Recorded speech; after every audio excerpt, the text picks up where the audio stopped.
कांदा उत्पादक शेतकऱ्यांच्या न्याय हक्कांसाठी आज लासलगाव कृषी उत्पन्न बाजार समितीमध्ये कांदा परिषदेचं आयोजन करण्यात आलंय। यामध्ये कांद्याच्या वाढत्या बाजारभावावरती केंद्र सरकारने कोणतेही निर्बंध लादू नयेत, नाफेड आणि एनसीसीएफ मार्फत खरेदी केलेला कांदा संबंधित देशांतर्गत विक्री न करता तो परदेशामध्ये विक्री करण्यात यावा अथवा अशा प्रकारची खरेदी बंद करण्यात यावी।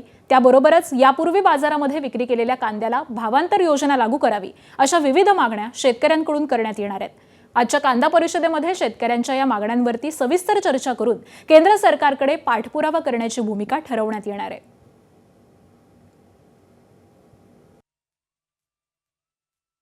कांदा उत्पादक शेतकऱ्यांना भेडसावणाऱ्या अनेक प्रश्नांसाठी आज शेतकऱ्यांच्या वतीने लासलगाव बाजार समिती येथे कांदा परिषदेचे आयोजन करण्यात आलेले आहे।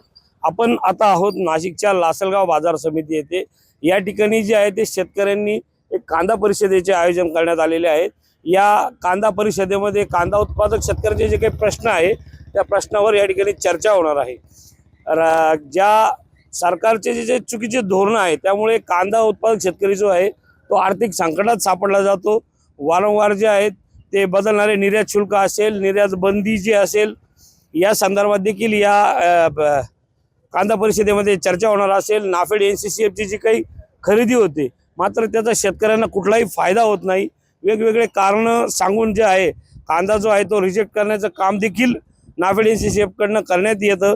या सगळ्या प्रश्नांसह कांद्याच्या उत्पादन खर्चाच्या तुलनेत लाभदायक व स्थिर भाव मिळावा, साठवणूक प्रक्रिया, वाहतूक व निर्यातिक सुविधांना प्रोत्साहन द्यावे, यासह ज्या ज्या काही कांदा उत्पादक शेतकऱ्यांचे जे काही प्रश्न आहेत ते प्रश्न या कांदा परिषदेमध्ये चर्चेले जाणार आहे।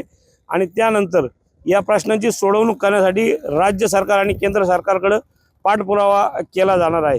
आता थोड्याच वेळामध्ये या ठिकाणी जे आहेत शेतकऱ्यांच्या वतीने कांदा परिषद जी आहे ती लासलगाव बाजार समितीमध्ये सुरू होणार आहे।